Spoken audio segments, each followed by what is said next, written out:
దుర్గగుడి current కట్టు వ్యవహారంపై విద్యుత్ శాఖ మంత్రి గొట్టిపాటి రవి స్పందించారు. దుర్గగుడి ఈవో విద్యుత్ శాఖ ఉన్నతాధికారులతో సమావేశమయ్యారు. జనవరి 6న విద్యుత్ దేవాదాయ శాఖల మంత్రుల ఆధ్వర్యంలో ఉన్నత స్థాయి సమీక్ష జరపాలని నిర్ణయించారు.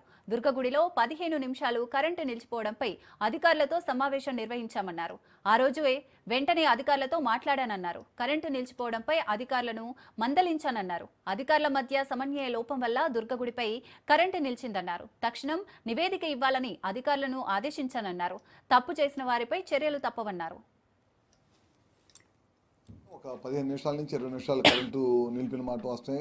అక్కడ సమన్వయ లోపంతో జరిగిన మాటమే. దాని మీద తక్షణమే ఏం జరిగింది అనేది రిపోర్ట్ తీసుకొని రమ్మని చెప్పి ఆదేశాలు ఇవ్వడం జరిగింది. దాని మీద ఎవరైతే తప్పు చేశారో వాళ్ళకి తప్పకుండా ప్రభుత్వం చర్యలు తీసుకునేది. అదే కాకుండా 2 డిపార్ట్మెంట్ల మధ్య సమన్వయ లోపం ఉంటే వాళ్ళు పొద్దున కూర్చొని మాట్లాడాము. ఈఓని పిలిపించాము. అదే విధంగా మా సీఎండీని, ఎస్సీని, తగిన అధికారులను కూడా పిలిపించడం జరిగింది. కొంతమేరకు క్లారిటీ వచ్చింది. మళ్ళీ 6-7 తారీఖులో మన దేవాదాయ శాఖ మంత్రి రామనారాయణ రెడ్డి గారు, నేను, అదేవిధంగా అధికారులు, దేవాదాయకు సంబంధించిన అధికారులు కానీ, అదేవిధంగా డిస్కమ్ సంబంధించిన ఎలక్ట్రిసిటీ సంబంధించిన అధికారులు కూర్చొని ఇబ్బంది లేకుండా చేస్తాం. అదేవిధంగా ఇట్లాంటి చర్యలు ఎప్పుడు కూడా జరగకుండా చూస్తాం. ఎందుకంటే ప్రజల మనోభావాలకు సంబంధించింది కాబట్టి చిన్న చిన్న పొరపాటు జరిగితే కనుక దాన్ని మళ్ళీ సరిచేసి దాన్ని కూడా మా దృష్టికి రాగానే 10 నిమిషాల్లోనే మా దృష్టికి వచ్చింది. మా దృష్టికి రాగానే అధికారులు మందలిచ్చి ఇమీడియట్ గా దాన్ని కనెక్షన్ ఇవ్వమని చెప్పాం.